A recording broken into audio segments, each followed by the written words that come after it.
Very good morning viewers, నమస్తే. నేను విజయ Chandrika. Even breakfast news కి స్వాగతం. ఆంధ్రప్రదేశ్ ముఖ్యమంత్రి ఢిల్లీ పర్యటన అనగానే ఏం చేసుకొస్తారు, ఏం తెస్తారు, రాష్ట్రానికి ఎటువంటి శుభవార్తలు ఉంటాయనేది అందరూ ఉత్కంఠగా ఎదురు చూస్తారు.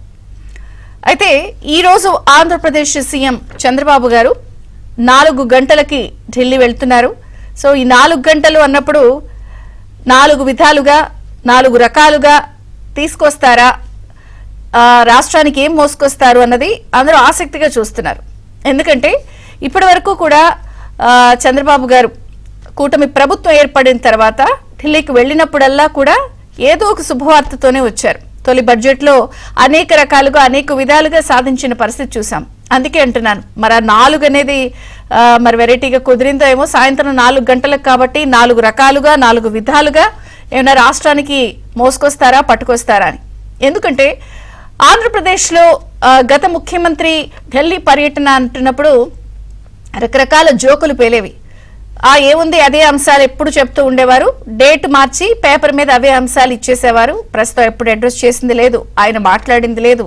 దాదాపుగా ఆయన కేసుల గురించే మాట్లాడుకున్నారనేది ఎప్పుడూ ఒక రకమైనటువంటి చర్చ ఉండేది. కానీ ఇప్పుడు ఆంధ్రప్రదేశ్లో ప్రభుత్వం మారింది. కూటమి ప్రభుత్వం ఏర్పడి ఇది 4వ నెల. సో ఈ 100 రోజుల్లో ప్రోగ్రెస్ రిపోర్ట్ కూడా కేంద్రం దృష్టికి తీసుకెళ్లే అవకాశం ఉంది.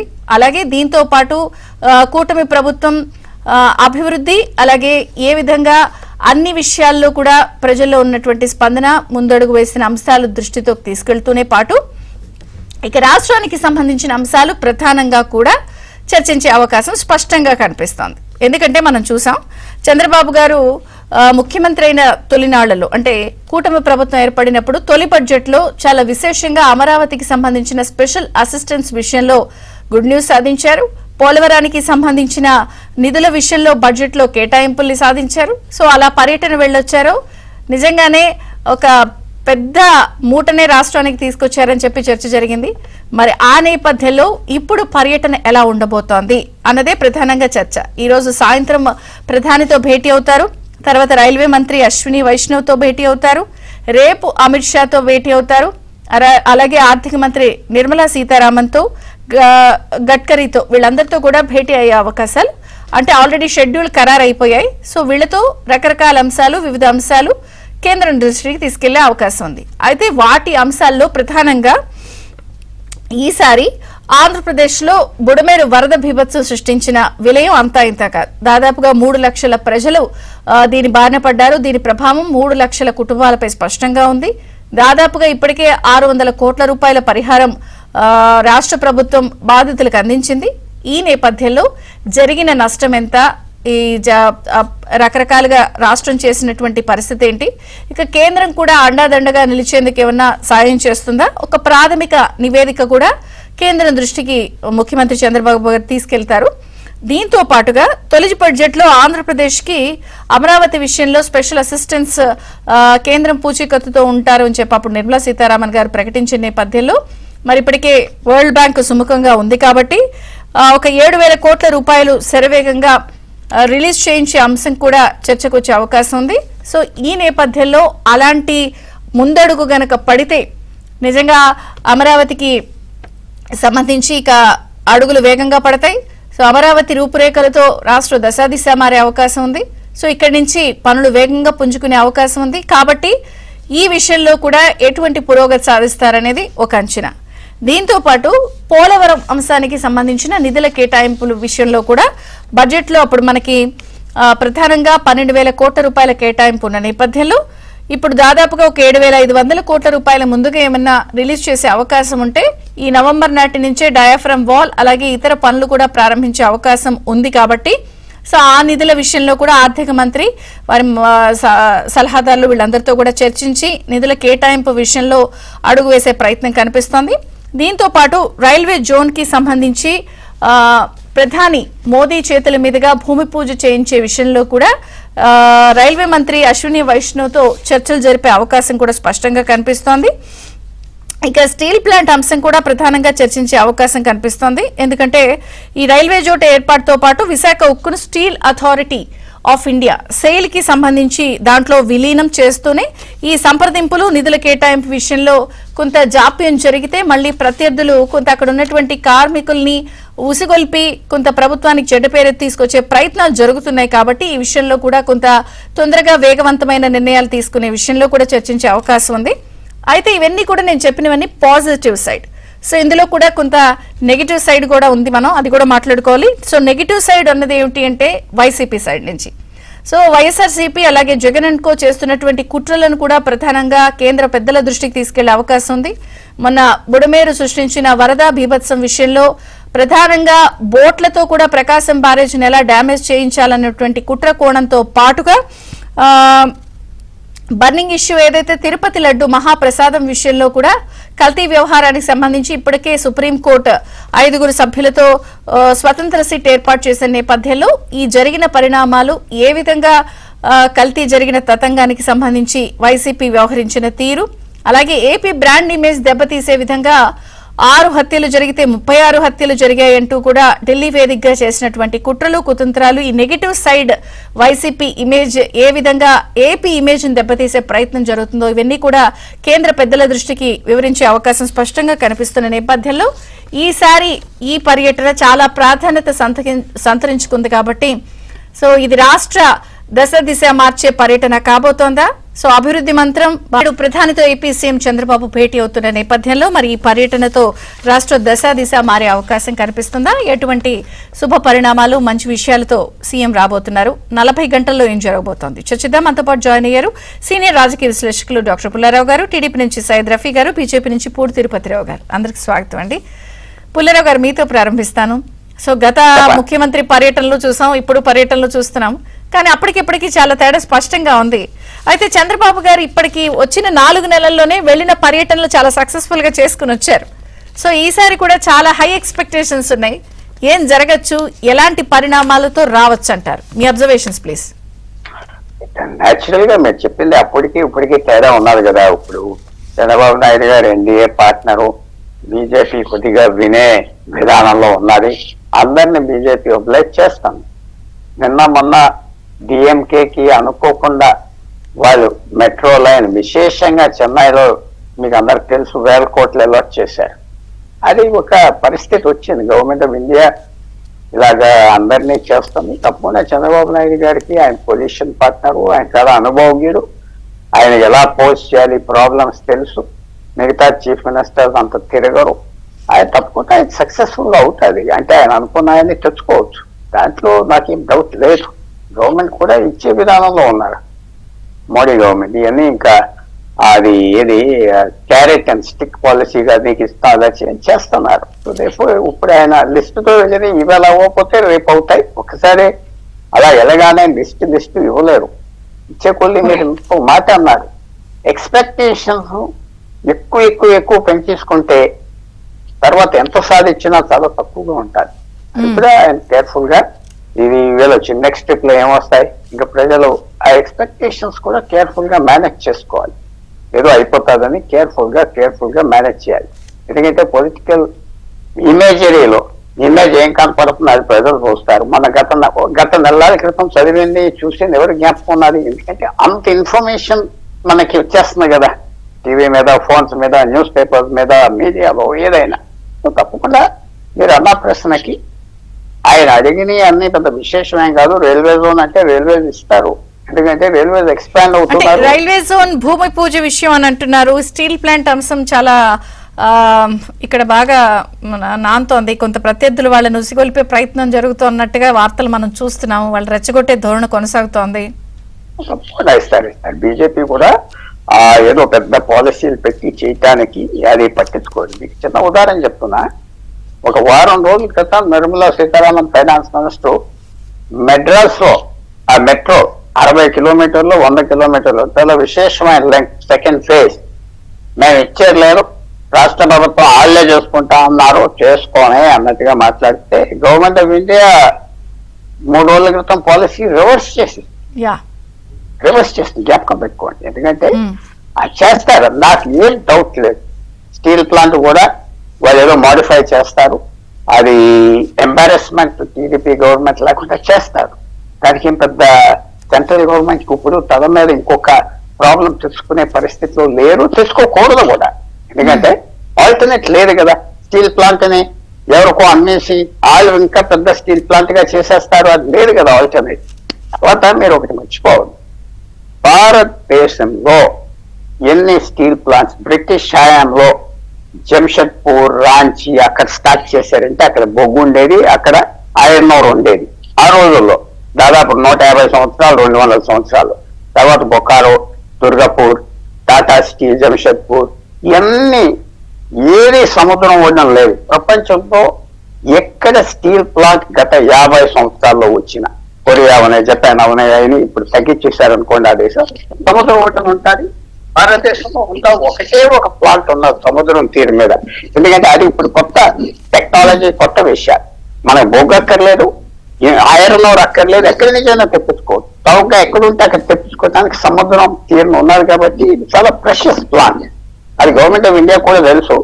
ఏదో టైంలో ప్రైవేటైజ్ చేస్తానంటే ఇంకోటి ఎవరికో అప్పచెప్పడానికి ప్లాన్లు వచ్చింది అని అందరూ విన్నాం. 20 సంవత్సరాల బట్టి జరుగుతా ఉన్నది. ఎందుకంటే 23,000 ఎకరం ఉన్నది, రోజు తినేయటానికి తప్ప. సో తప్పకుండా ఇది ప్రిజర్వ్ చేస్తారు. గవర్నమెంట్ ఆఫ్ ఇండియాకి ఇంకో ఆల్టర్నేట్ లేదు కూడా. అంటే ఇప్పుడు మనం ఏ ఇష్యూస్ పట్టుకెళ్ళినా వాళ్ళు వినే ధోరణిలో ఉన్నారు కాబట్టి కొంత పాజిటివ్ నోట్లోనే వచ్చే అవకాశం ఉందంటారు. అంటే అది కాదు, వచ్చిన థియరీ ఏమిటంటే కొంచెం పొలిటికల్ గా కూడా వాళ్ళు విశేషంగా చిన్న పార్టీల మీద యుద్ధం చేశారు. ఇది టిఆర్ఎస్ మీద, అరవింద్ కేజ్రీవాల్ మీద, మమతా బెనర్జీ మీద, నవీన్ పట్నాయక్ మీద ఏం లాభం వచ్చింది? లాభం రాలేదు, పొలిటికల్ గా ఏం రాలేదు. వాళ్ళు ఉన్న చిన్న పార్టీ, రీజనల్ పార్టీస్ ఉంటేనే బీజేపీకి మంచిది. వ్యతిరేకం ఉండిన రీజనల్ పార్టీ కూడా డిఎంకే లాంటిది మంచిది, చాలా మంచిది. సో ఆ థియరీ మార్చుకున్నారు అనే భావిస్తున్నా. ఉదయం లాస్ట్ చిన్న పని చెప్పేస్తా, అరవింద్ కేజ్రీవాల్ ని తీసేస్తే బీజేపీ రాలే అధికారంలో. పంజాబ్ లో, ఢిల్లీలో కాంగ్రెస్ వస్తాయి. మమతా బెనర్జీకి ఎంత అటాక్, మమతా బెనర్జీ అటాక్ చేస్తే అటు కాంగ్రెస్ కి మంచిది. టీఆర్ఎస్ వెళ్ళిపోయింది, ఏం లాభం వచ్చింది బీజేపీకి? సో అందువల్ల పాలసీ కూడా మార్చుకున్నారు. డిఎంకేతో యాటిట్యూడ్ మార్చుకున్నారు. ఉంటే ఉండనే పోయింది, పర్వాలేదు. సో తప్పకుండా ప్రాంతీయ పార్టీలకి మన అనవసరమైన విరోధం అక్కడ ఉన్న ప్రాంతీయ నాయకులు చెప్పేసి చేస్తున్నాను థియరీ వచ్చింది అనుకుంటున్నా. అది మార్చుకుంటారు తప్పకుండా. చంద్రబాబు నాయుడు గారికి ఏ ప్రాంతీయ పార్టీకైనా కొంచెం రెస్పెక్ట్ ఇచ్చి, వాళ్ళతో మనకి స్నేహం లేకపోయినా విరోధం వద్దు అని ఉపయోగ చేస్తాను అన్ని చోట్ల. నేను ఆశ్చర్యపోను, కొన్ని రోజుల్లో మమతా బెనర్జీ అడిగింది కూడా ఏమన్నా అడిగితే ఇచ్చేస్తారు. ఎందుకంటే ఇవ్వనందు వల్ల వాళ్ళకి లాభం ఏం లేదు, చాలా క్రూడ్ గా ఉన్నది. ఏమి ఇవ్వం, డబ్బు ఇవ్వం. మీకు ఉదాహరణ చెప్పాను కదా, ఫైనాన్స్ మినిస్టర్ నిర్మలా సీతారామన్ గారు మీరు ఇచ్చేది లేదు, ఏం లేదు, మెట్రో కన్నారు. 5 రోజుల్లో మళ్ళీ మార్చుకుని అనౌన్స్ చేశారు. స్టాలిన్ కూడా థ్యాంక్స్ చెప్పి నేను పిఎం కలవగానే చేశాడు అని. అందువల్ల తప్పకుండా అప్లై చేస్తాను. వచ్చింది ఏంటంటే అది లాంగ్ టర్మ్ ఆంధ్రప్రదేశ్ ఉపయోగపడుతుందా లేదా, అది ఇలాంటి టైంలో తీసుకునే సహాయం ఉపయోగపడుతుందా లేదా, అది గవర్నమెంట్ అసెస్ చేసుకోవాలి. అది ఎలాంటిది మనం అడిగితే ఫ్యూచర్ లో ఈ స్టేట్ కి బాగుంటుంది. కొత్త స్టేటే కాదు, పక్కన పవర్ఫుల్ స్టేట్స్ ఉన్నాయి, తెలంగాణ, చెన్నై. ఇన్వెస్ట్మెంట్స్ ఏం రావు ఆంధ్రప్రదేశ్ కి, ఎందుకంటే వెళ్ళి హైదరాబాద్కి వెళ్తున్నాయి, లేకపోతే చెన్నైకి వెళ్తున్నాం. సో అవన్నీ ఆలోచించుకొని చేస్తారు ఆ ఇన్ఫ్రాస్ట్రక్చర్ అని అనుకోరు. తప్పకుండా ఇవన్నీ సాధిస్తారు. సో మారిన బీజేపీ నుంచి ఇంకా కొంత మార్పు కనిపిస్తుంది కాబట్టి గుడ్ న్యూస్ లే ఉండొచ్చు అని అనుకుంటున్నారు. అదే ఉంటాయి. ఎందుకంటే అంటే ప్రాక్టికల్ గా ఇప్పుడు బీజేపీకి ఆ పాలసీ మారినట్టుగా నాకు కనపడుతుంది. చెప్పలేను, కనపడుతుంది. అవన్నీ చేస్తారు, మంచి సంబంధం ఉన్నది. ఆయన ఎక్స్పీరియన్స్డ్ మ్యాన్, వెళ్ళి తగాదా పెట్టుకొని కేర్ఫుల్ గా పోస్ట్ చేస్తారు. తర్వాత ఆయనే డైరెక్ట్ గా లీడ్ చేస్తున్నారు. చూడండి, ఆ మంత్రులు ఉన్నారు ఇద్దరు, వాళ్ళే అడిగే రోల్ లేదు.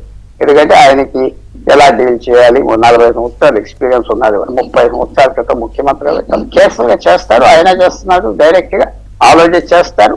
ఈ అడిగినవి కూడా విశేషం కాదు. స్టీల్ ప్లాంట్ అని ముక్కలుగా కోసేసి బీజేపీ వచ్చేది ఏం లేదు. అది వాళ్ళు మెయింటైన్ చేస్తారు. ఎలా ప్రొడక్టివ్ గా చేయాలి, ఏమైనా ఆలోచన ఉన్నాయేమో. స్టీల్ ప్లాంట్ కూడా సేవ్ అవుతాయి, పరిస్థితిని బట్టి సేవ్ అవుతాయి.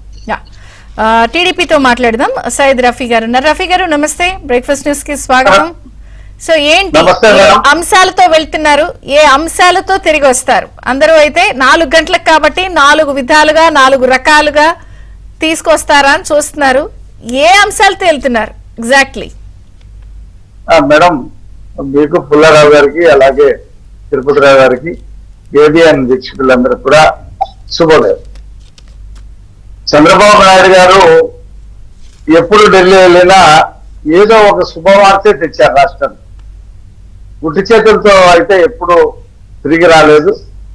ఢిల్లీలో కూడా ఎవరెవరిని కలిశారు, ఏం మాట్లాడారు, వాళ్ళు ఏం చెప్పారు, మనం ఏం అడిగాం అనేది చాలా స్పష్టంగా అక్కడ విలేకరులకు కూడా చెప్పి వచ్చారు.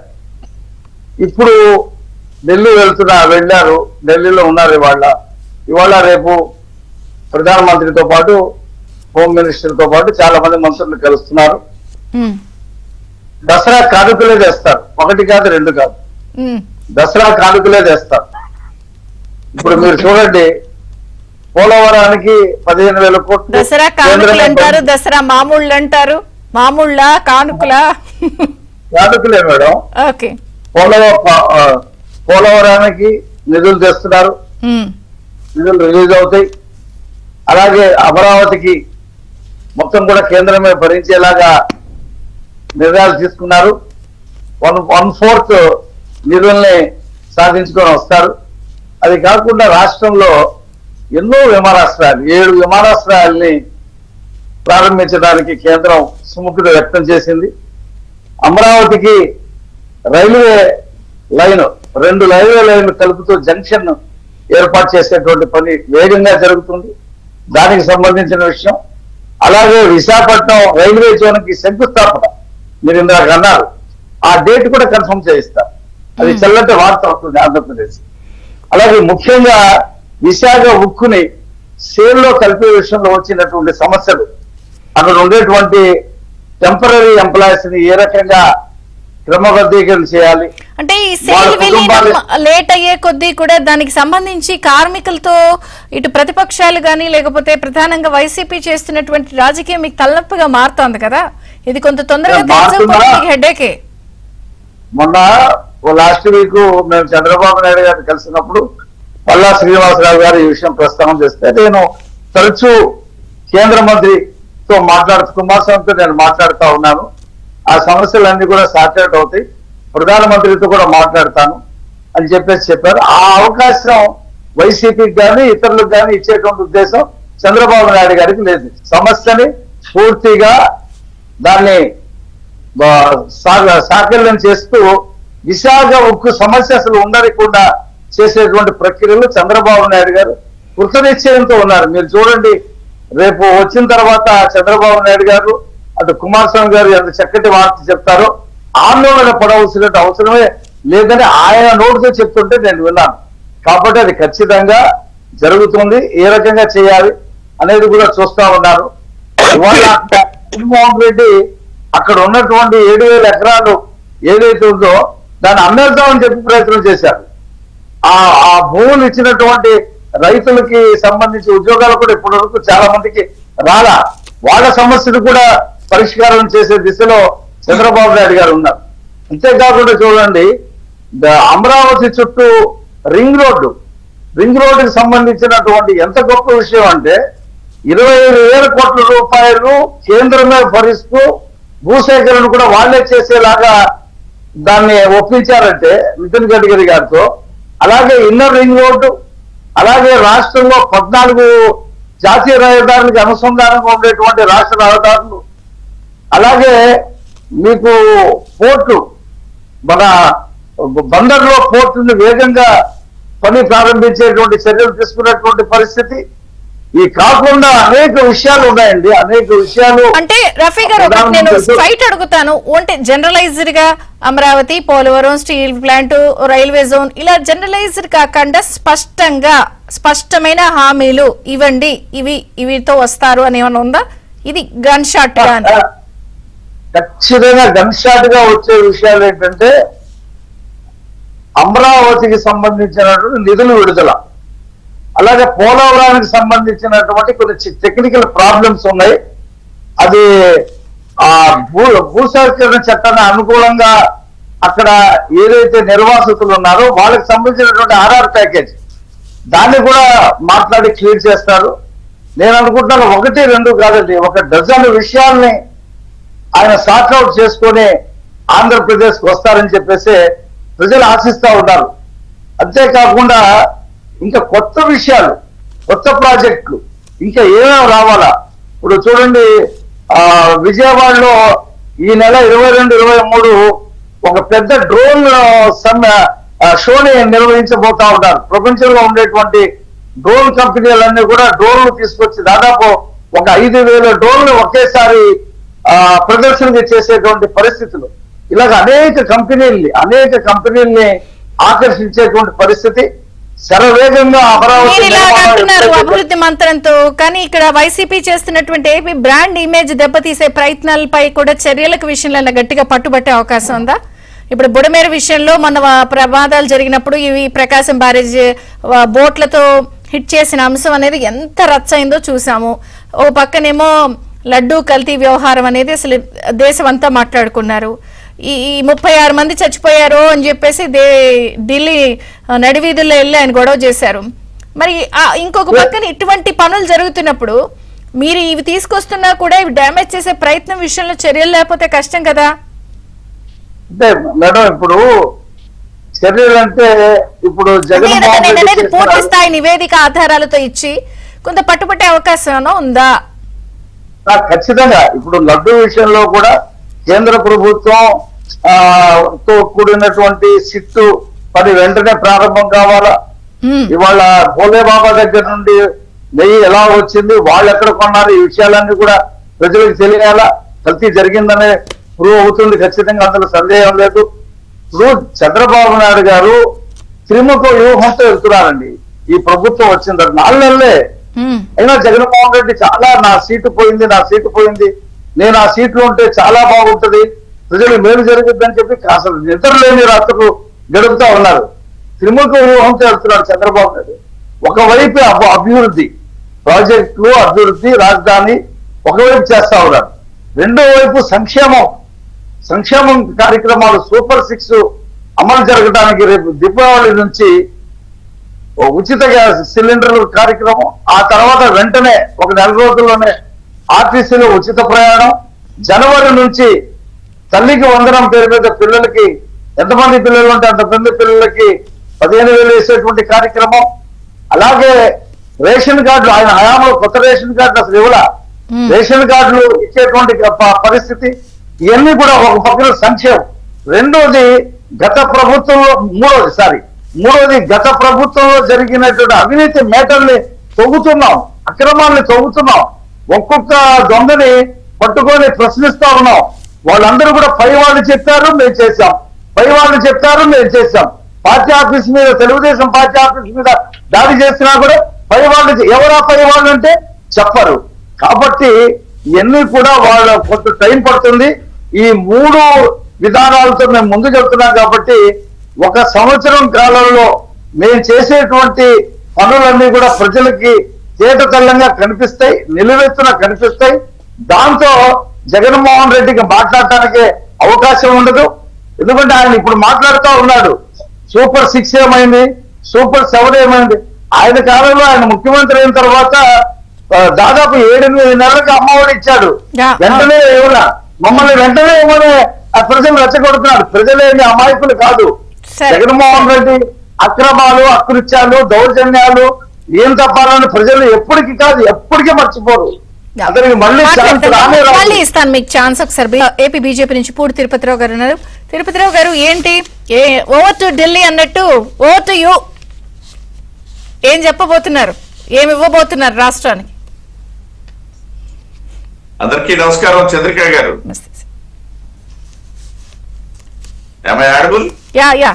Please continue. చంద్రిక గారు, మీ తొలి పలుకుల్లో ఏదైతే ప్రస్తుత ముఖ్యమంత్రి ఢిల్లీ పర్యటనకి, గత ముఖ్యమంత్రి ఢిల్లీ పర్యటనకి కొంత కంపేర్ చేస్తూ మాట్లాడినటువంటి సందర్భాన్ని, ఇక్కడ there is a lot of difference. ఆ ముఖ్యమంత్రి వెళ్ళడానికి, నేటి మా ముఖ్యమంత్రి వెళ్ళడానికి అది ఎవరికి కళ్ళ నుంచి పోవటం లేదా? ప్రింట్ డేట్ మార్చి పేపర్ ఇవ్వటం అనేది అదొక్కటే కాదు, అది చరిత్ర చరణం. మనం చాలా సందర్భాల్లో 5 సంవత్సరాలు ఎన్నో సందర్భాల్లో మాట్లాడుకున్నాం. పేపర్ ఇచ్చేయడం తప్పిస్తే ఎందుకు వెళ్ళాడు ఏమొచ్చాడు అనేది వాళ్ళకి తెలియదు, మనకి తెలియదు. అదొక్కటే కాదు, ఆయన వెళ్ళింది కేవలం ఒక ముఖ్యమంత్రిగా అక్కడ ఉన్నటువంటి కేంద్ర ప్రభుత్వ పెద్దల్ని కలవడానికే. కానీ ఈ రోజు చంద్రబాబు నాయుడు గారు వెళ్తుంది ఏంటనేసి అంటే అక్కడ కేంద్ర ప్రభుత్వంలో భాగస్వామ్య పక్షంగాను ఇక్కడ కలిసి పనిచేస్తున్నటువంటి పార్టీలుగాను ఇది ఎడిషనల్ అన్నమాట. ఆయన వెళ్తుంది ఒక్క ముఖ్యమంత్రిగానే కాదు. నేను ఎందుకు చెప్తున్నానంటే, సరే మనం ప్రస్తావించినటువంటి అంశాల మీదకి వెళ్లే ముందు నేను చెప్తా, గత ముఖ్యమంత్రి వెళ్ళేటప్పుడు ఇక్కడ ఉన్నటువంటి భారతీయ జనతా పార్టీ గురించి మాట్లాడాల్సిన పని లేదు, లేదా ఆ ముఖ్యమంత్రి వెళ్ళేటప్పుడు భారతీయ జనతా పార్టీ ఆ ముఖ్యమంత్రి వచ్చాడు ఆయనకి ఏదో చెప్పండి అని చెప్పేసి మేము అడగాల్సిన పనిలా. కానీ ఇవాళ అది వేరు. ఇవాళ వెళ్ళినటువంటి ముఖ్యమంత్రి తాలూకా బాధ్యత డిఫరెంట్. వాళ్ళు ఉదాహరణకి మన నామినేటెడ్ పోస్టులు వచ్చాయి, వాటిల్లో మాకు సరే అన్ని పార్టీలకు సంబంధించి వదిలేస్తే మా వరకు మాకు ఒక చిన్న ఇబ్బంది ఉన్నటువంటి పరిస్థితి అంటే కేవలం ఒకటే ఇచ్చారే, 20 చైర్మన్లు ఇచ్చి ఒకటే ఇచ్చారన్నటువంటి ఒక అసంతృప్తి మా పార్టీలో ఉంది. దీన్ని మేము చెప్పుకోవడానికి అవకాశం ఉంది, ఇక్కడ ముఖ్యమంత్రికి, అక్కడ ప్రధానమంత్రి, ఇక్కడ కేంద్ర పార్టీ. అదే విధంగా రాబోయే దాంట్లో మీరు మీ రిక్వైర్మెంట్స్ కూడా ఇప్పుడు పెడతారంటున్నారంటే ఇది ఒకటే కాదు, మీ రిక్వైర్మెంట్స్ కూడా అంటే మా వైపు నుండే కాదు నేను అనేది, మా వైపు నుండి ఎలాగో పెట్టడానికి అవకాశం ఉంది, గతంలో అవకాశం లేదు, అసలు ఆ సందర్భమే లేదన్న. ఈ మరి మా వైపు నుండి ఉంటది. అదే విధంగా చంద్రబాబు నాయుడు గారు కూడా ఇక్కడ ఉన్నటువంటి పరిస్థితుల నేపథ్యంలో లేదు, ఇది ఫస్ట్ టైమే కాబట్టి ఇప్పుడు వాళ్ళ పార్టీ తెలుగుదేశంకి ఎలాగైతే సర్ది చెప్పారో మాకు కూడా సర్ది చెప్పి కాస్త పెంచుతాము, లేకపోతే మరొకటి అని మాట్లాడే అవకాశం కూడా ఉంటది. ఇది ఒక అంశం. ఇంకొకటి ఏంటంటే ప్రభుత్వ పరంగా ఇప్పుడు మీరు ఇప్పటికే కొన్ని విజయాలు, ఇప్పుడు మా పుల్లారావు గారు, పెద్దలు రఫీ గారు ఇద్దరు మాట్లాడేటప్పుడు గత పర్యటనలో ఫ్రూట్ఫుల్ గా జరిగినటువంటిది. అంతకుముందు ముఖ్యమంత్రి వెళ్తే వెళ్ళాడు వచ్చాడు అంతవరకే. ఇప్పుడు వెళ్ళిన తర్వాత ఏమొచ్చాయనేది కూడా చెప్పగలిగినటువంటి ధైర్యం మేము చేయగలుగుతున్నాం. కాబట్టి ఖచ్చితంగా ఈ డిఫరెన్స్ అయితే ఉంది. ఒక ముఖ్యమంత్రి పొలిటికల్ గా మీ రాజకీయ పరిస్థితులు మారడం వల్ల వచ్చిన మార్పు అనేది కూడా పుల్లారావు గారు చెప్పారు ఓపెనింగ్ రిమార్క్స్ లో. డెఫినెట్ గా నేను కూడా యాక్సెప్ట్. ఇప్పుడు పార్టీ అన్నాక ఎప్పుడు కూడా ఒకే పాలసీకి ఉండొచ్చును గాని ఒకే పరిపాలనలో మార్పులు చేసుకోకుండా ఉంటారని చెప్పేసి ఎవరో అనరండి. పుల్లారావు గారు చెప్పింది నేను యాక్సెప్ట్ చేస్తాను. డెఫినెట్ గా ఏ పార్టీ అయినా అదే చేస్తుంది. ఇప్పుడు నేను అదే చెప్తున్నా, ఇప్పుడు చంద్రబాబు నాయుడు గారి విషయంలో కూడా మేము గతంలో ఉన్నటువంటి పరిస్థితి ఇవాళ ఉందని చెప్పి మేము అనుకోం కదా. ఇవాళ మాకు స్నేహపూర్వకమైనటువంటి వాతావరణం ఉందని చెప్తున్నాను నేను. కాబట్టి దట్ ఈస్ వెరీ కామన్. దాంతో పాటు ముఖ్యంగా మనం ఇక్కడ ఒకసారి ఆలోచించినట్టయితే మీరు మీ ఇంట్రోలో కూడా చిన్న కరెక్షన్ ఉంది. పోలవరంకి 12,000 కోట్లు అని చెప్పారు, కాదు 15,000 కోట్ల రూపాయలు ఇవ్వడం. ఇవాళ పోలవరంకి ఆ డబ్బులు రావడంతో పాటు పోలవరం సంబంధించి పరుగులు పెట్టించడానికి త్వరలో 2027 నాటికి పూర్తి చేయడానికి ఇది ఒక అంశం అయితే, ఇకపోతే విశాఖపట్నం దగ్గరికి వచ్చేసరికి 2 అంశాలు ప్రధానమైనట్టు. ఒకటి రైల్వే జోన్, డెఫినెట్ గా ఇవాళ రేపటిలోనే అది ప్రధానమంత్రి గారు శంకుస్థాపన చేసే డేట్ కూడా ఫిక్స్ అయ్యే అవకాశం ఉంది. మాకున్నటువంటి సమాచారం మేరకు చంద్రబాబు నాయుడు గారు దసరా సమయంలోనే దాన్ని చేస్తే బాగుంటుంది అన్నటువంటి ఈ లోపే చేస్తే బాగుంటుంది అన్న ఒక అభిప్రాయంతో ఉన్నారు. ఆ అభిప్రాయం వాళ్ళు చర్చిస్తారు. ఇంకొక విషయం ఏంటనేసి అంటే ఇక్కడ ప్రధానమైనటువంటిది ఏదైతే రైల్వే జోన్ కాకుండా స్టీల్ ప్లాంట్ ప్రైవేటైజేషన్, సేల్ లో విలీనం, రైల్వేలో కూడా రైల్వేకి సంబంధించి కూడా ఏదైతే కొన్ని ఇతర అంశాలు ఉన్నాయో వాటన్నింటికి ఇప్పుడు భూమి ఇచ్చిన తర్వాత చేయాలా, లేకపోతే భూమి అంటే కన్స్ట్రక్షన్ కాకముందే జోన్ యాక్టివిటీ ప్రారంభించాలన్నటువంటిది నిన్న మా పార్లమెంట్ సభ్యులందరూ కూర్చున్నప్పుడు వచ్చినప్పుడు ఒక ఒపీనియన్. సో దాని గురించి కూడా చర్చిస్తారు. అది కాకుండా స్టీల్ ప్లాంట్ కి సంబంధించి ఎస్ డెఫినెట్ గా సెంటిమెంట్ ఆధారంగా రెచ్చగొడుతున్న మాట వాస్తవం. కానీ నేను ఒక 2 కీలకమైనటువంటి అంశాలు ఇందాక పెద్దలు చెప్పారు. ఏదైతే కుమారస్వామి గారు స్టీల్ ప్లాంట్ స్టీల్ మినిస్టర్ గారు, కేబినెట్ మినిస్టర్ గారు, అదే సందర్భంలో రాష్ట్రంలో కూడా మొన్న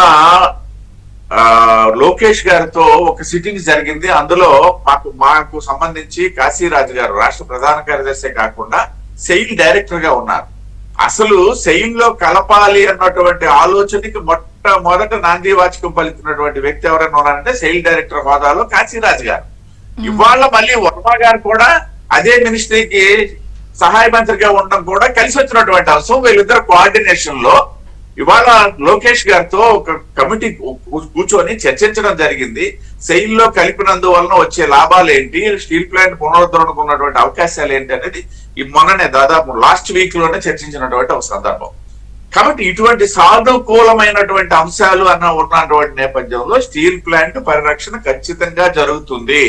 రైల్వే జోన్ తో పాటు ఉత్తరాంధ్రకి సంబంధించి పోలవరానికి సంబంధించినటువంటి అంశంలో కూడా నో డౌట్ అట్ ఆల్ 15,000 కోట్ల రూపాయలు ఖచ్చితంగా పోలవరం ప్రాజెక్టు వస్తున్నాయి. అది పూర్తి అవడం జరుగుతుంది. అంతేకాకుండా రాజధానికి సంబంధించి అమరావతి రాజధానికి సంబంధించినటువంటి అంశంలో కూడా ఏదైతే ఔటర్ రింగ్ రోడ్ సంబంధించి దాదాపు 25,000 కోట్ల రూపాయలు including land acquisition, land acquisition తో సహా కేంద్ర ప్రభుత్వం భరిస్తుంది చేస్తుంది అన్నటువంటి గడ్కరీ గారి తాలూకా ఒక ప్రకటన. ఇవన్నీ నేపథ్యంలో ముఖ్యమంత్రి గారు వెళ్ళింది కేవలం వీటి కోసమనే, అంటే సాధారణ ప్రజానీకంలో. కానీ ఒక మాట చాలా క్లియర్ గా చెప్పారు. వారు అడుగుతారు, మేము కూడా కొన్ని పెడుతున్నాం అంటే ఏ తేరా ఏ మేరా, ఏ తేరా ఏ మేరా అనేది క్లియర్ ఇప్పుడు అక్కడ. అంటే నేను కాదు నేను ఎందుకు దాన్ని చెప్పానంటే మేము భాగస్వామ్యాల పక్షాలుగా ఉన్నప్పుడు అది సహజం. మా అసంతృప్తి మేము చెప్పుకుంటాం కదా, ఆ అసంతృప్తిని కూడా ప్రస్తావించే అవకాశం ఉంది అన్నాను నేను. అది నేనేం అనలేదు. ఏ తేరా ఏ మేరా, ఏ తేరా పాయింట్స్ ఏ మేరా పాయింట్స్ ఇదే అది నేను అదే చెప్తున్నా. నేను దాన్ని ప్రధానంగా చెప్పడంలో కారణం ఏంటనేసి అంటే గత ముఖ్యమంత్రి పర్యటన వర్సెస్ మీకే ఇస్తాను బ్రేక్ తర్వాత. వారు ఏదో రైజ్ చేస్తున్నారు. ఒక చెప్పండి సార్, చెప్పండి గారు. సార్ ఏదో కొన్ని పాయింట్స్ రైజ్ చేస్తున్నారు మీరు, ప్లీజ్ కంటిన్యూ. ఒకటి ఏంటంటే ఇద్దరు మనకి తెలిసిన వ్యక్తులే, సీనియర్ పీపుల్, రఫీ గారు అండ్ తిరుపతి గారు. వాళ్ళని నేను హెకల్ చేయాలని కాదు, ఎందుకంటే senior people and all that. ఒకటి ఇప్పుడు తిరుపతి గారు చెప్పేది ఏంటంటే అంత చాలా బాగున్నది, ఆ మంత్రి ఈ మంత్రి డైరెక్ట్ అది ఉండగా మరి ముఖ్యమంత్రి గారు ఎందుకు వెళ్ళాలి అని నేను అడుగుతున్నా. స్టీల్ మినిస్టర్ తెలుగుడే కదా, ఆయన ఎవరు డైరెక్టర్ కూడా స్టీల్ అథారిటీలో అంత పెద్ద పదం ఉన్నదని ఎవరికి తెలియలేదు. ఎవరు వెనకాల నుంచి పనిచేస్తారు అదే మరి ఆయనే చెప్పారు మనకి బిహైండ్ ద సీన్స్ ఎవరెవరికి ఏ పదవులు వస్తున్నాయో ఇలాంటి టైంలో బయటకు వస్తాయి. అది ఏదో త్యాగం చేసి పనిచేస్తే చేయట్లేదే ఒకటి. అలాగే మన రఫీ గారు చెప్పేది పోలవరానికి ఎంత ఇస్తున్నారు, తిరుపతి గారు కూడా చెప్పటం ఒక విషయం కూడా వాళ్ళకి చెప్తున్నా. దాదాపు 2 లక్షల మందికి భూములు తీసేసుకుని పోలవరం ప్రాజెక్టులో ఇప్పుడు వరకు ఇవ్వలేదు. 10 సంవత్సరాలు 1,00,000 రూపాయలు 1,50,000 రూపాయలు ఎకరానికి ఇచ్చారు. అది తిరుపతి గారు కూడా ఆ పార్టీతో పెట్టి ఇవన్నీ స్టాటిస్టిక్స్ కాదు, మనుషులు అని చెప్తే బాగుంటుంది. ఊరికనే మషిన్స్ కాదు, కొన్ని కరెక్ట్ చేసుకోవచ్చు. వాళ్ళ లెవెల్లో బీజేపీ మంత్రి ఉన్నారు, 6 ఎంపీలు ఎంతో మంది ఉన్నారు, ఎంతో మంది 3 6 ఎంతో మంది ఎంపీలు ఉన్నారు. వాళ్ళు సైలెంట్ పార్ట్నర్స్ కాదు, వాళ్ళతో కొద్దిగా యాక్టివ్ చేయాలి. ఢిల్లీ వెళ్ళి 6 మంది నిలబడితే ఎలాగా, వాళ్ళు చేయాలి. ఎందుకు వాళ్ళు ఉన్నందుకు స్టీల్ మినిస్టర్ ఉన్నారు, దీనికి ఏం ఉపయోగం లేదా? అలాగే రఫీ గారిని కూడా అడుగుతున్నా, 2 మంత్రులు ఉన్నారు కదా మిగతా ఈ పార్టీ నుంచి, వాళ్ళంతా సీఎం గారికి పని స్పేర్ చేయాలి కదా. వాళ్ళు ఊరికనే అలంకరిస్తున్నారా పదవులను నేను అడుగుతున్నా. ఎందుకంటే ప్రజలు అడిగే ప్రశ్నలు వాళ్ళు దేనికి? మీ పాయింట్ ఆన్సర్ నా పాయింట్ ఒకటి ఆన్సర్ చేయండి. ఇందాక వాళ్ళు అన్నారు కదా, ఇప్పుడు పూడి తిరుపతిరావు గారు మాకు కూడా కొన్ని రిక్వెస్ట్లు ఉన్నాయి, ఎటు నుంచి అటు వెళ్తాం, ఇటు నుంచి వాళ్ళు అడిగాయి అంటే. ఇందాక మీరు ఓపెనింగ్ రిమార్క్స్ లో ఒక మాట అన్నారు, ఇప్పుడు ఒకళ్ళ అవసరాలు ఒకళ్ళకు ఉన్నాయండి, బీజేపీ తీరులో వైఖరిలో మార్పు వచ్చింది అన్నప్పుడు రేపు రాబోయే 6 రాష్ట్రాల ఎన్నికల ఫలితాల తర్వాత ఇదే వైఖరి ఉంటుందా, మళ్ళీ మారచ్చా? అదే ఉండదు. అది 6 రాష్ట్రాలు 5 రాష్ట్రాలు బీజేపీది స్టేబుల్ గవర్నమెంట్, అది ఎవరేం అనుకోకర్లేదు. చాలా స్టేబుల్ గవర్నమెంట్, కనపడని సపోర్ట్ 20 మంది 30 మంది ఎంపీలు ఉన్నారు, స్టేబుల్ గవర్నమెంట్ ఇది. అదేదో తర్వాత నితీష్ కుమార్ గారు చంద్రబాబు నాయుడు గారు ఏదో నిన్న మొన్న పాలిటిక్స్ వచ్చిన వాళ్ళు కాదు, 40 సంవత్సరాల పాటు ఉన్న వాళ్ళు, వాళ్ళకి ఇదేమి స్టేబుల్ గవర్నమెంట్. అదే రిక్వెస్ట్ అంతా ఏంటి, పాపం తిరుపతి గారు మాకు ఈ పదవి ఇవ్వలేదు అని, అంతే కదా. ఇంకో పదవి ఇస్తే అందుకే నేను అన్నాను ఏ తేరా పాయింట్సే. అదే నాకు తెలిసినంత వరకు చంద్రబాబు నాయుడు గారు ఇలాంటి చాలా చక్కగా కాంప్రమైజ్ చేస్తారు. ఇప్పుడు మేడం చంద్రబాబు నాయుడు గారు ఒకటే పాలసీ పెట్టుకున్నారు. మాకు కేంద్రంలో మంత్రులు కావాలా, గవర్నర్లు కావాలా, లేకపోతే బోర్డు చైర్మన్లు కావాలా, ఇది ఎక్కువ ప్రాధాన్యత నేను పెట్టుకోను. మనకు కావాల్సింది రాష్ట్రానికి ఏం కావాలి, రాష్ట్రానికి ముఖ్యంగా నిధులు కావాలి, రాష్ట్రానికి ముఖ్యంగా ప్రాజెక్టులు కావాలి, రాష్ట్రానికి మెట్రో లైన్ కూడా విశాఖపట్నం విజయవాడలో మెట్రో లైన్ రావాలా, అలాగే అంతర్జాతీయ విమానాశ్రయం సరిపడినటువంటి నిధులు రావాలా. ఈ రకమైనటువంటి అనేక పరిశ్రమలు, ఫ్యాక్టరీలు, కంపెనీలు వచ్చి ఉద్యోగ కల్పన జరగాల, రాష్ట్రం సుభిక్షంగా ఉండాల. మనం ఏమైతే ఎన్నికల ప్రణాళికలో అంశాలు పొందుపరిచామో వాటిని సాకారం చేసుకోవడానికి కేంద్రం సహకారం తీసుకోవాలి. అంతేగా నలుగురికి గవర్నర్లో ఇంకో ముగ్గురికి కేంద్ర మంత్రులు ఇవ్వటం వల్ల రాష్ట్ర ప్రజలకి ఉపయోగం లేదు. ఏదో కొంత ఉంటుంది, నేను కాదంటలేదు, వాటికి నా ప్రాధాన్యత లేదు. అంటే ఇప్పుడు 40 గంటల తర్వాత వచ్చిన తర్వాత ఒక డీటెయిల్డ్ ప్రెస్ కాన్ఫరెన్స్ పెట్టి మేము ఇది అడిగాం, ఇది అయిని, ఇది వచ్చిన ఒక డీటెయిల్డ్ ప్రెస్ ని అడ్రస్ చేస్తారా? అంటే ఢిల్లీలో నుంచి వచ్చాక మొత్తం అసలు అక్కడ ఏం జరిగింది అక్కడ కూడా విలేకరులు అడుగుతారు, అక్కడ కూడా కొన్ని విషయాలు చెప్తారు. ఇక్కడికి వచ్చిన తర్వాత detail press bit black and white లో చెప్తారు, అందులో ఏం సందేహం లేదు. ఇప్పుడు జగన్మోహన్ రెడ్డి గతంలో ఢిల్లీ వెళ్ళాడు 32 సార్లు 30 సార్లు వెళ్ళాడు అతను ముఖ్యమంత్రిగా ఉన్నప్పుడు. ఒక్క ప్రెస్ మీట్ అక్కడ అడ్రస్ చేయాల. మీరు ఇందాక చెప్పారు కదా, డేట్ లో మార్చి అదే ఆ డిఫరెన్స్ ఉన్నప్పుడు ఇంత డీటెయిల్ గా ఒక పీసీ అడ్రస్ చేస్తారా, వచ్చి ఏం జరిగింది, వాట్ హ్యాపెండ్, ఎందుకంటే ఇల్యూషన్స్ వదిలేకుండా. గతంలో ఇల్లు వచ్చినప్పుడు కూడా అడ్రస్ చేశారు కదా మేడం, అమరావతిలో చేశారు కూడా, ఈసారి కూడా అలాగే చేస్తారు. నేను అంటున్నాను మీకు, ఖచ్చితంగా దసరా కానుకలే తెస్తాడు ఆయన. సరే సార్, కాదు కానుకలే తెస్తాడు, ప్రజలు కూడా సంతోషిస్తారు, అందులో ఎటువంటి అనుమానమే లేదు. అందుకే దసరా కానుకలు ఏంటనేది కూడా పూర్తి తిరుపతిరావు గారు చెప్పాలి. అంటే ఉన్న లోన్లన్నింటినీ గ్రాంట్లుగా వేసేస్తారా, లేకపోతే అన్ని గ్రాంట్లు ఇచ్చేస్తారా, లోన్లు ఎత్తేస్తారా? అది కూడా కదా దసరా కానుకలు అంటే. పూర్తి తిరుపతిరావు గారు చెప్పాలి. ఇప్పుడు చంద్రిక గారు మీరు ఇందాక కూడా దసరా మామూళ్ళు అన్నారు, కానీ మామూళ్ళు అనేది అసలు సరైనది కాదు, అన్ని కానుకలే. మామూలు అడిగినోడు దృష్టిలో మా కానుక ఇవ్వండి అని అడగడం లేదు కాబట్టి మామూలు అని వచ్చింది, కానీ అన్ని కానుకలే, పరస్పరం ఇచ్చుకునే కానుకలు.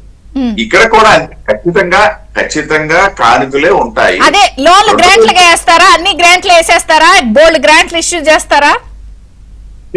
డెఫినెట్ గా అవకాశం ఉన్న కంటే ఎక్కువే చేస్తారు. నేను ఇందాక చెప్పింది కూడా కాంటెస్ట్, గతంలో ముఖ్యమంత్రి వెళ్ళేటప్పుడు మీరన్నా చెప్పారు, ఓ పేపర్ ఇక్కడ రిలీజ్ చేసాడు, వచ్చిందో పేపర్. ఇవాళ ఆ పరిస్థితి లేదు, ఇవాళ బాధ్యత వేరు, ఇవాళ ముఖ్యమంత్రి తాలూకా బాధ్యత వేరు, ఆ ఇదే రోజు నా తాలూకా ఆలోచన వేరు, ఇవాళ నా ఆలోచన వేరు అని చెప్పాను.